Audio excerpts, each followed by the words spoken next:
Namibia lies in southwest Africa.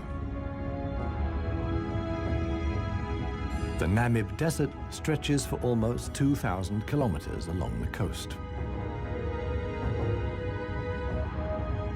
To the north, the desert is crisscrossed by several dry river valleys. One of them is the Huanib Valley. It runs through the desert for several hundred kilometers and ends in the sea.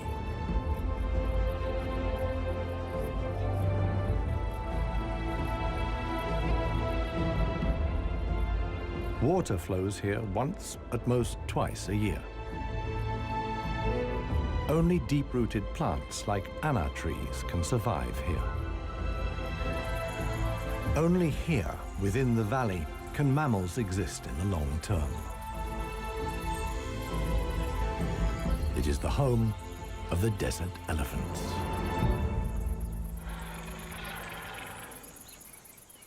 In contrast to their other African relatives, desert elephants live in particularly small family groups. They are so rare and their way of life is so special that they're under the constant supervision of scientists who've also given the elephants names.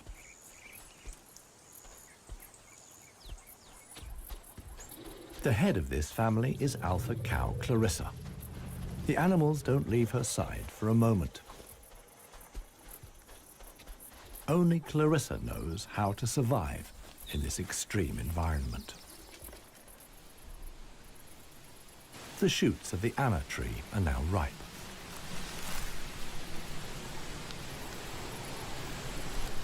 The pods contain protein-rich seeds.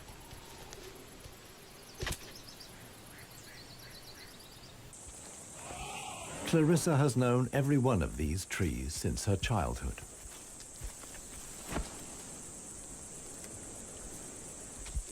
Even the youngest, Maya, tries the shoots. Here, however, experienced trunk-tip control is required. It's easier for her to get the protein she needs from her mother's milk. Desert elephants only have half the number of calves as other elephants.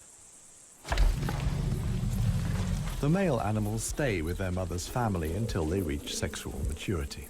With mock fights, they prepare for life without the protection of the females.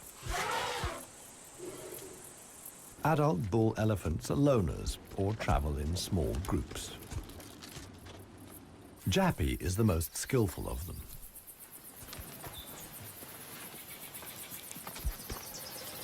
His younger brother watches enviously as Jappy brings down apparently unreachable branches from the tree.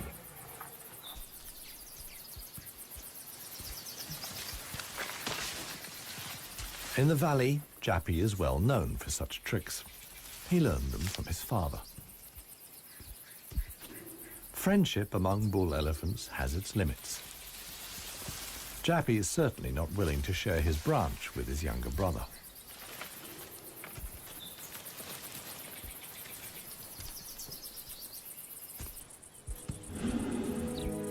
Their father, one tusk, is now nearly 60 years old.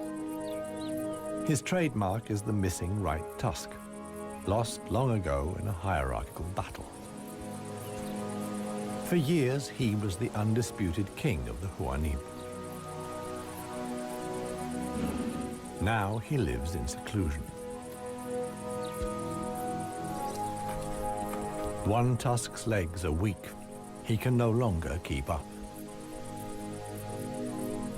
The aging bull is already being watched by a male jackal, which lives in the Huanib Valley with its partner. Jackals mostly hunt smaller animals, but they wouldn't turn their noses up at a dead elephant.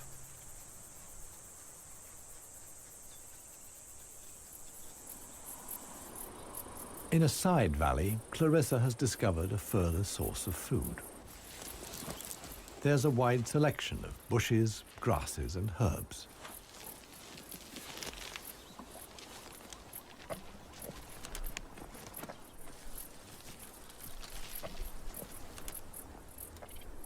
The elephant's climbing skills far surpass those of their savanna-dwelling relatives. This, too, is a form of adaptation to their special habitat.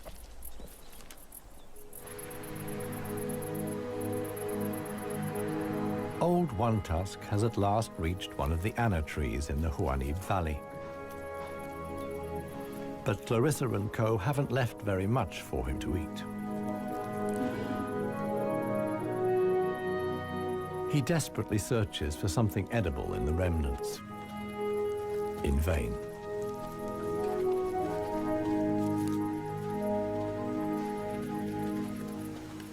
For the inhabitants of the Namib, survival is hard.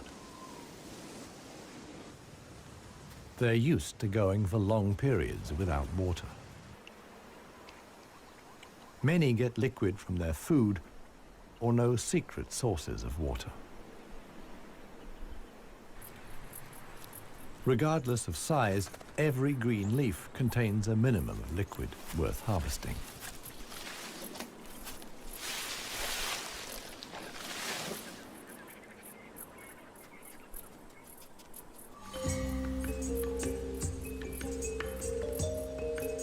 Outside the dry river valleys, there is scarcely any vegetation. Here, only extreme specialists survive. The Namib desert beetle is no bigger than a fingernail. As all animals, it depends on water for survival and has developed a special strategy.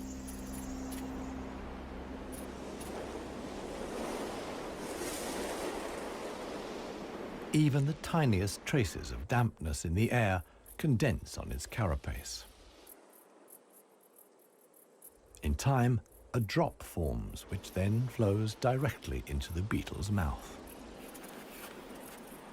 This way of life limits the distribution of desert beetles to those parts of the desert that see fog. But where does the fog come from?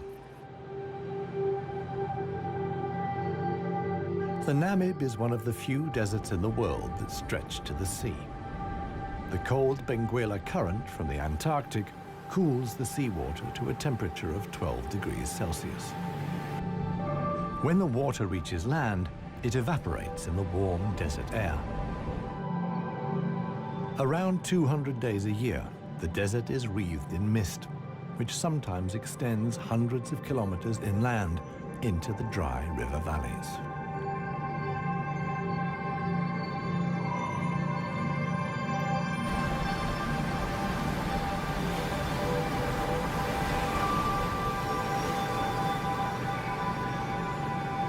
The Benguela current doesn't only bring fog, it's also rich in fish. The animals that benefit most are the brown fur seals.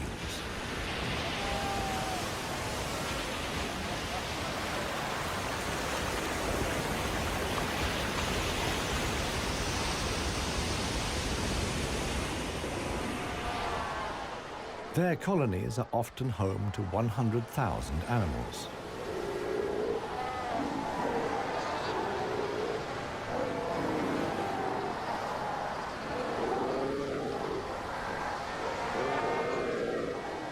Right now, there's good reason for so many seals to congregate here. The mating season is just beginning.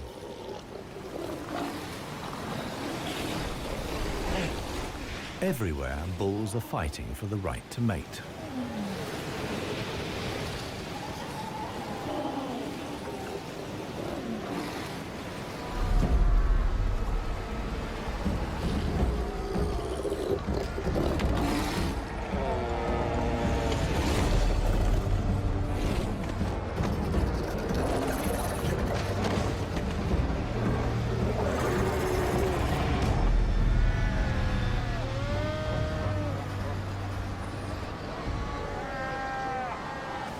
The strongest conquer a whole harem and then have their flippers full.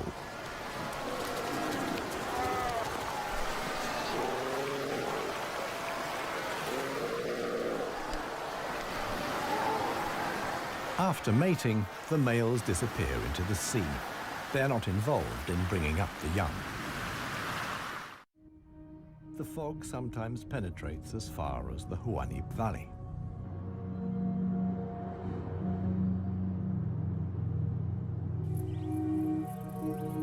Now, even the biggest animals benefit from the moisture contained in the fog.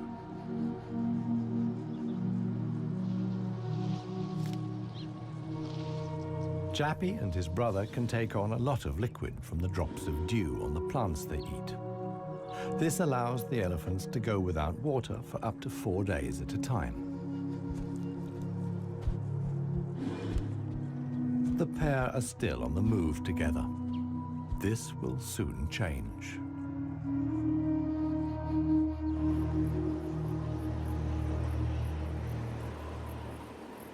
As the fog lifts, the sun illuminates a very special event.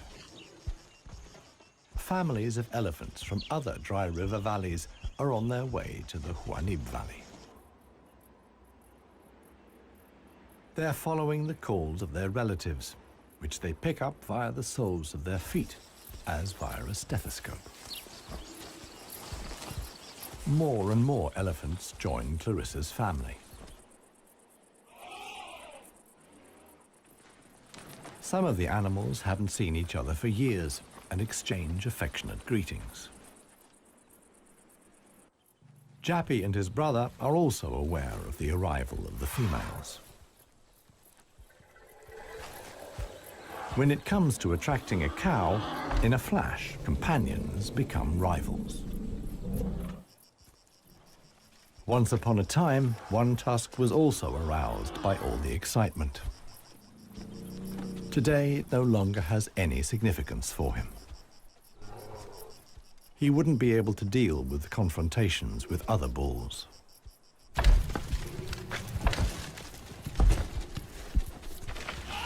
His sons and grandsons, on the other hand, are very excited.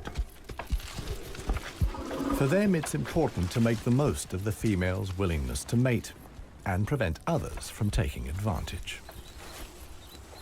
In the end, however, Jappy only manages to achieve his goal by means of a trick. He abducts the alpha cow, Clarissa.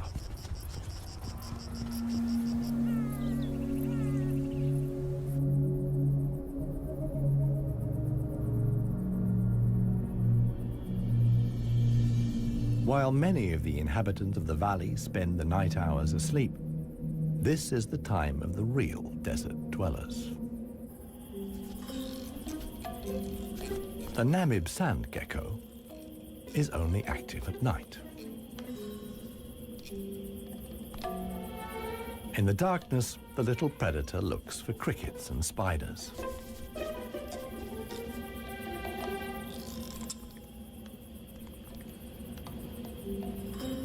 Like a frog's, its toes are webbed. This enables the lizard to seemingly fly across the dunes without sinking into the sand.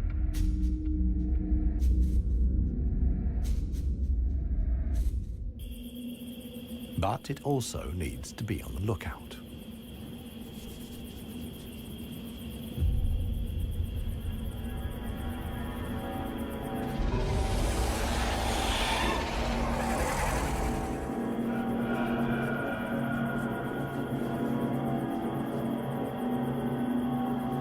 A sidewinding adder.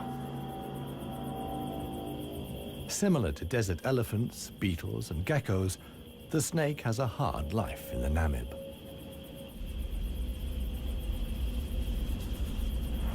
It has to hunt successfully to survive.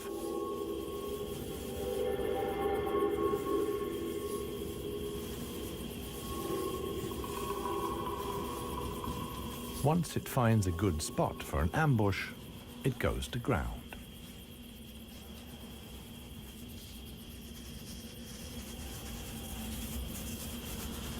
The snake is a predator that lies in wait for its prey, relying completely on its camouflage.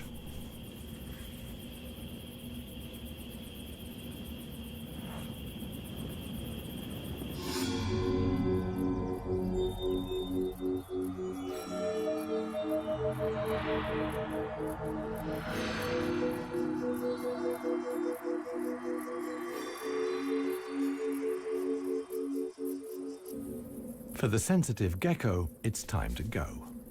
In the sun, it would quickly dehydrate. Here, too, webbed feet come in handy. The lizard uses its legs as scoops to quickly dig out astonishing underground passages.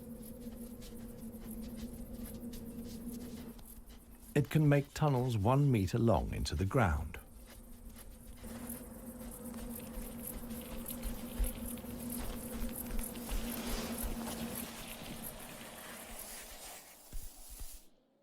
Here, it's safe. Up at ground level, another gecko isn't in quite such a hurry. With good reason.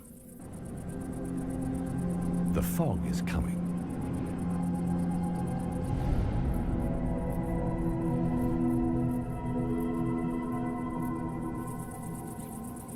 The lizard's large, mirror-like eye surfaces allow the fog to condense here. At last, water.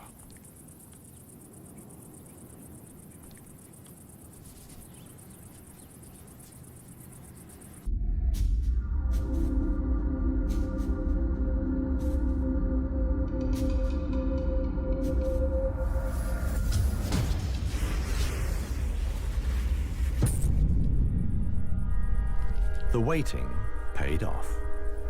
This morning, the sidewinding adder can have breakfast and get some liquid into the bargain.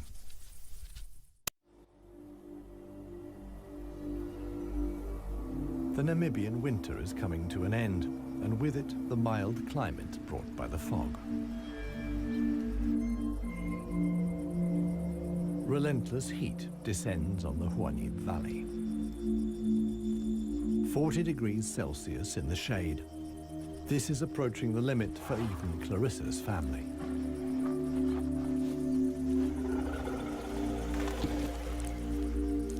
Elephants don't sweat, and so protect themselves against overheating by fanning their ears.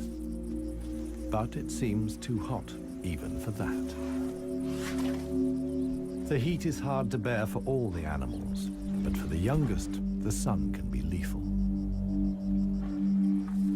Maya is really suffering.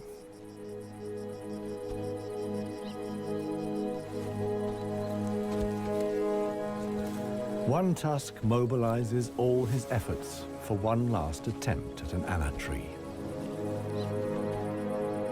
But he no longer has the strength. Exhausted, he withdraws to the shade. During his long life, his legs have carried him more than 400,000 kilometers. As with most bull elephants, the last few steps he will take alone. Despite the heat, Clarissa can't afford to take a break. She urges her family to move on. Desert elephants have to spend up to 20 hours a day eating 200 kilos of plant material.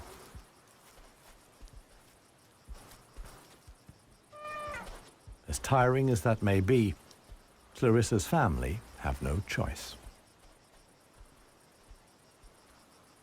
One young bull is already so exhausted that he sleeps through the signal to move off. He only wakes up when the other elephants are already out of sight.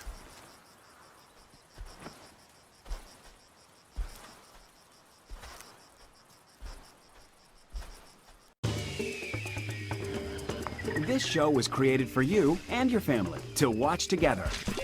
Welcome to Nat Geo Wild. It finally dawns on him that he really is all alone. Clarissa and the rest of the family have noticed his absence. The animals try to locate each other via smell using their trunks, which are extraordinarily sensitive.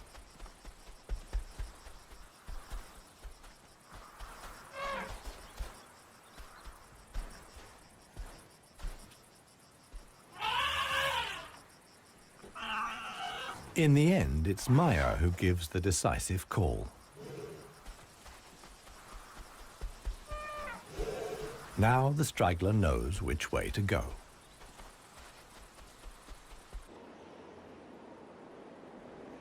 The extremely dry period shows no sign of coming to an end. 1 week later, the heat and the elephants have combined to decimate the plant life in the Huanim Valley.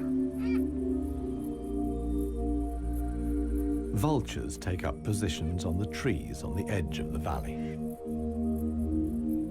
Their time will come when the other animals can find nothing more to eat.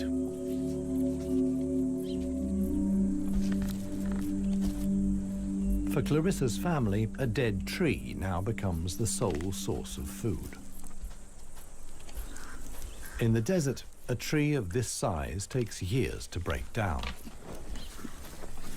And it's the elephants that turn it into food again for the other animals. They themselves only use 60% of what they eat. The rest they excrete undigested. In this way, they distribute seeds, like those of the anna tree. Some animals, like the helmeted guinea fowl, take the majority of their food from what the elephants deposit. In times of scarcity, even the Huanim Valley baboons look for something edible in the elephant's dung.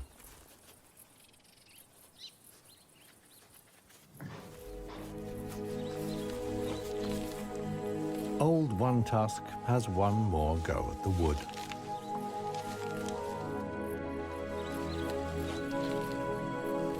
But elephant molars only grow back 6 times. One Tusk's teeth are worn out, and his attempt to eat wood the way he used to is doomed to failure. In other parts of Africa, older elephants seek out swamps where they can live for a while longer on softer leaves. Here, there is no such possibility.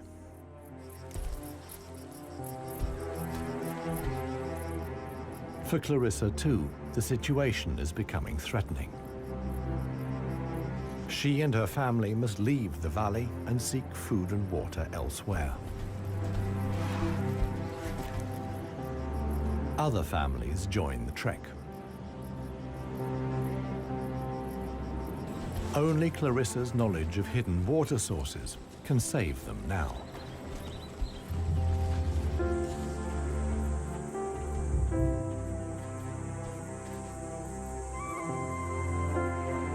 Scarcely any animals are left in the valley. Even the jackals are leaving. In their search for food, they will move along the Huanim Valley until they reach the coast. Only One Tusk is too old and too tired for the trek. The one thing that would save him now is rain that would let soft grass grow. With this slim hope, he remains behind.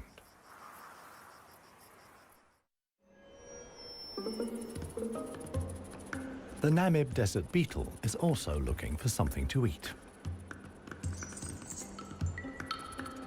In contrast to most of the desert dwellers, it is not seeking fresh young shoots.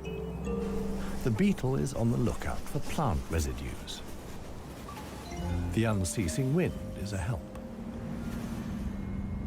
It sweeps fragments of plant life together in valleys and hollows between the dunes.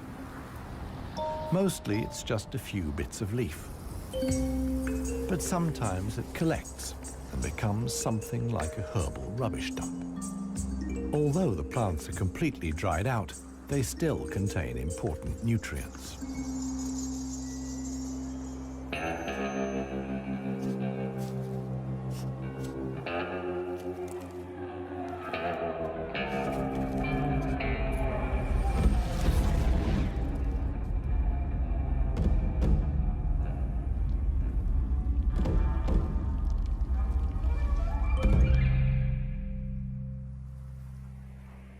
The Namakwa chameleon is one of the most dangerous hunters in the Namib desert.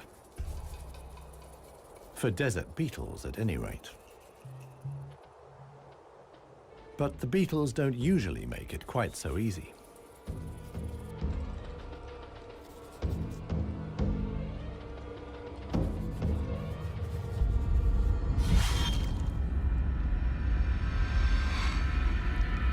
The beetles aren't only full of protein, but also provide essential liquids for the lizard.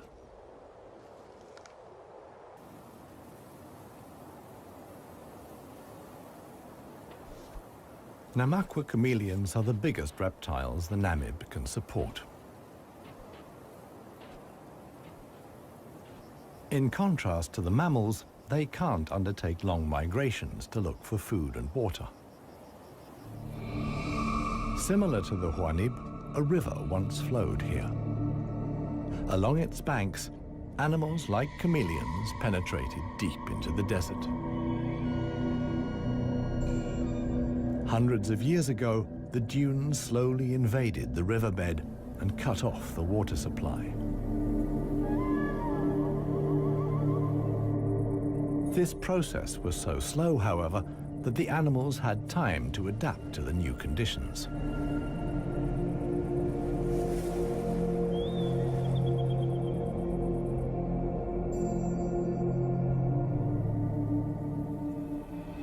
The mammals didn't need such a long period of adaptation. Their ability to migrate over long distances enabled them to conquer the desert much more quickly. The pair of jackals will soon reach the coast.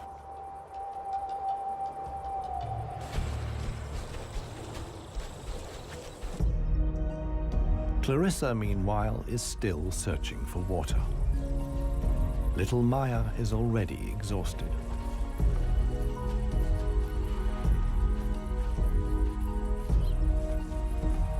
The group has to keep stopping.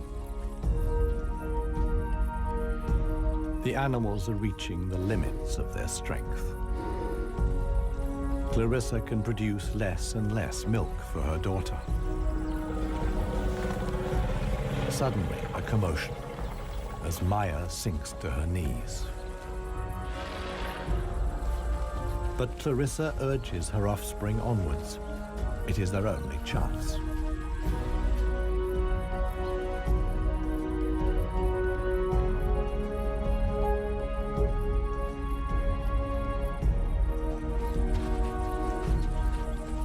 As dusk falls, they finally arrive.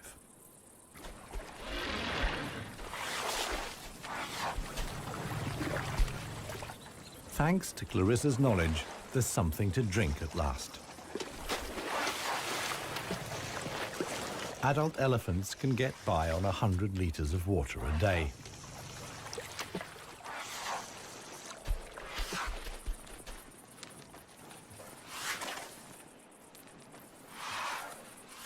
The subsequent dust bath serves to protect the elephant's skin from the relentless sun.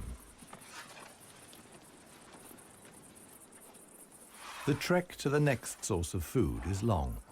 The following morning, Clarissa will move on.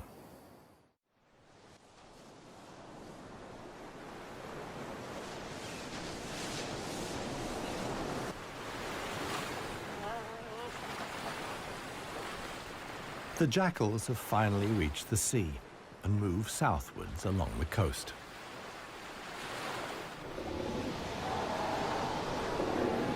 The new generation of brown fur seals is just arriving. Many of the mother animals are heavily pregnant. This young mother hasn't long to go.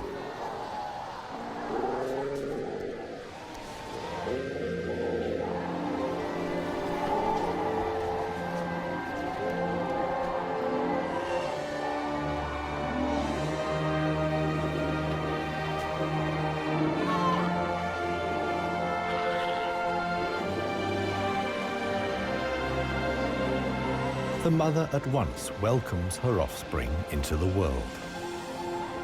Each voice and scent is as unique as a fingerprint. The ritual creates an unbreakable bond between mother and pup.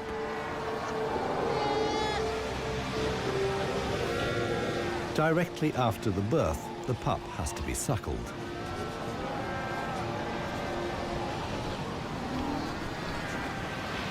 The newborn is a little clumsy.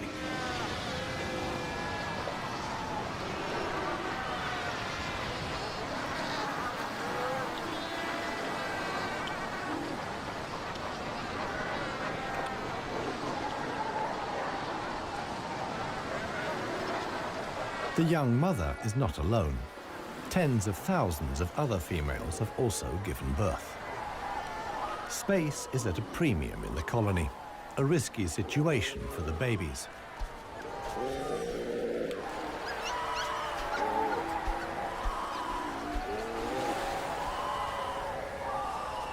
To minimize the danger, the seals organize a kindergarten. Many of the mother animals leave their newly born pups here.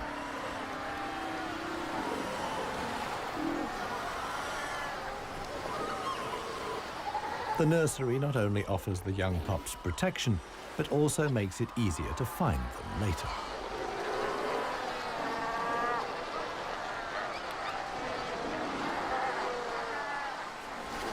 The mother seals have to go out hunting every day to make sure their milk is nutritious enough for the young.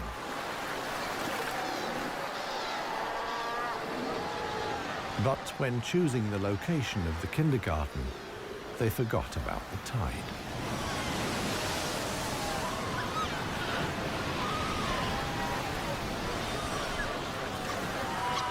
The pups fight desperately against the onslaught of the waves. The baby is washed out to sea along with the other newborn seals.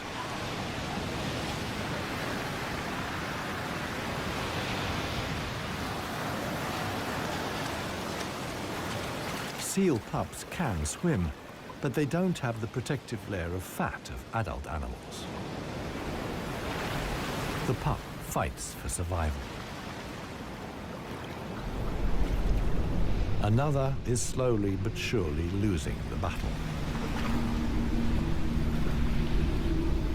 Within a few minutes, the pups are so exhausted that they can no longer keep their heads above water and drown.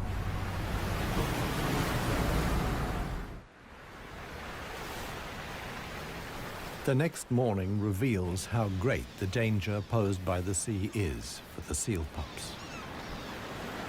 The shore is full of little corpses, washed up by the tide.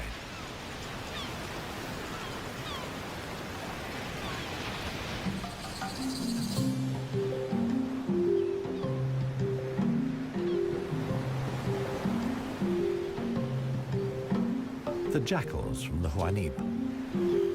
The pair have traveled hundreds of kilometers from the arid valley.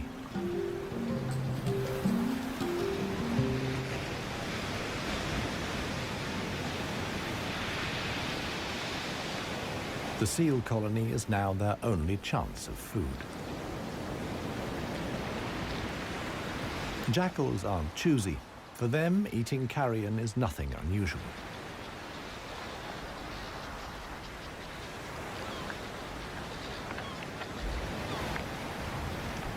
They'll be spending the coming weeks at the seal colony. Only when the pups are old enough to swim enduringly, and thus the supply of food runs out, will the jackals return to the Huanib Valley.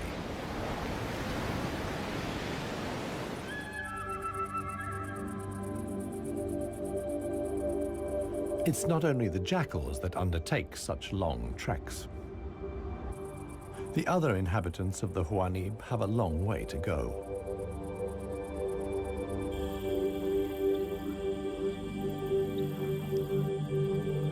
An oasis hidden deep in the desert. Oasis.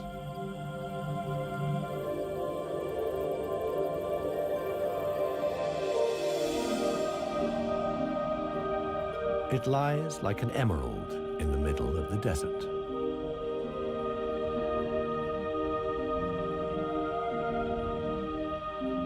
A thin band of loose vegetation lines the watering hole.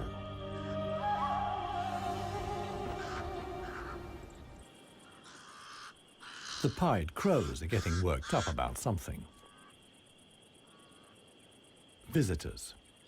Big visitors. the legendary desert lions. Desert lions are so unbelievably rare that scientists have fitted them with transmitter collars so that the big cats can be monitored and protected. Two females have taken up positions in the undergrowth with their young. The experienced predators know that it's just a matter of watching and waiting. And indeed, many animals are making their way here. The oryx's numbers have thinned noticeably. Some are lagging far behind the main column.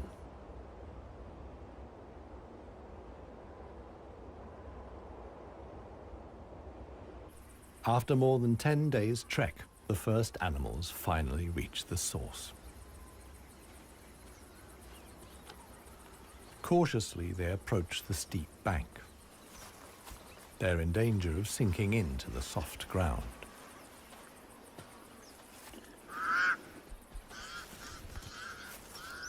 The pied crows sound the alarm again. The lioness's patience has been rewarded. They've caught one of the stragglers. One lioness keeps the oryx in check on the ground. The hunting lioness is completely exhausted. Fighting the antelope has taken the last of her strength.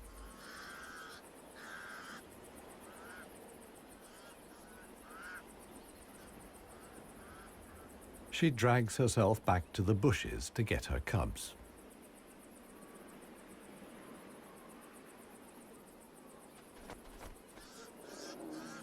The other lioness keeps the pesky crows at bay.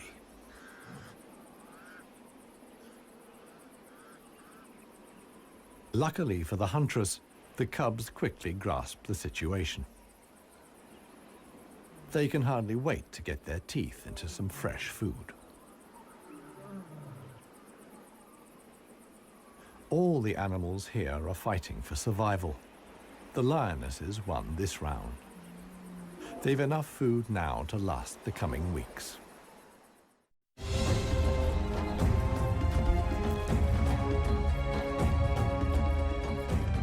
Clarissa and her family have finally reached the neighboring Dry River Valley.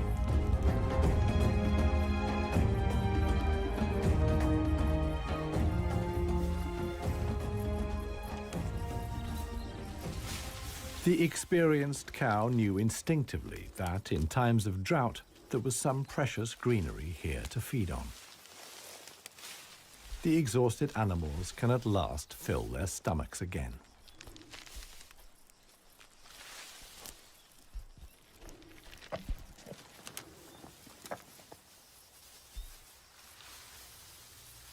And this is how a happy, full-up baby elephant looks. Maya in paradise.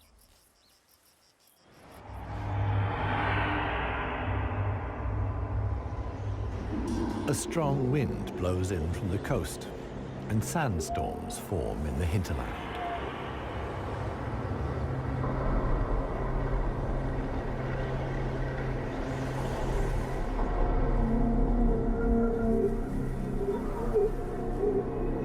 They reach the river valley where Clarissa and family have found food and shelter. Sandstorms like these are the harbingers of heavy rain. Experienced elephant cows like Clarissa know what that means. As soon as it rains, the dry river valleys will be turned into raging torrents that wash away anything in their path. Imminent danger for the family of elephants. Time to move on again. Now the safest place to be is outside the valleys. How right Clarissa was can be seen the following day. Water in the dry river valley.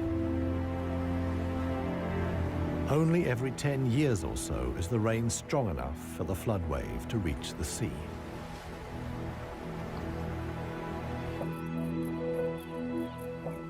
Just a few days later, the first green shoots begin the transformation of the dry river valleys.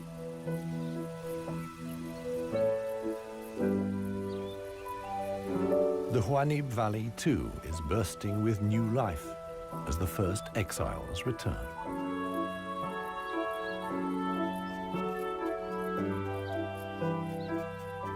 For one animal, however, the rain came too late.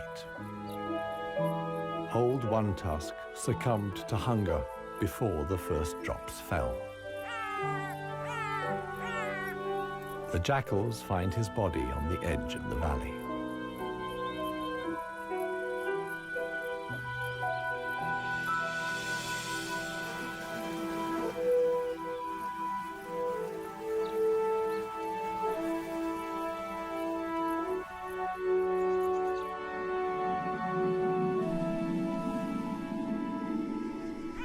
The jackals don't approach the body until evening. And thus, the circle of life is complete. The next morning, long unheard calls echo through the valley.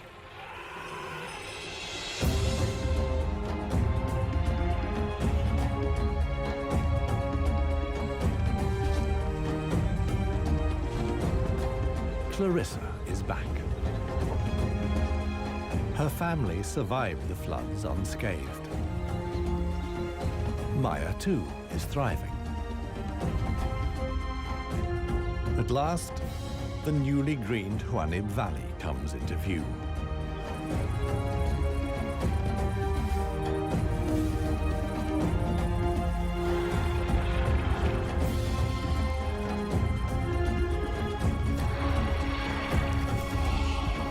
Clarissa's family is home again.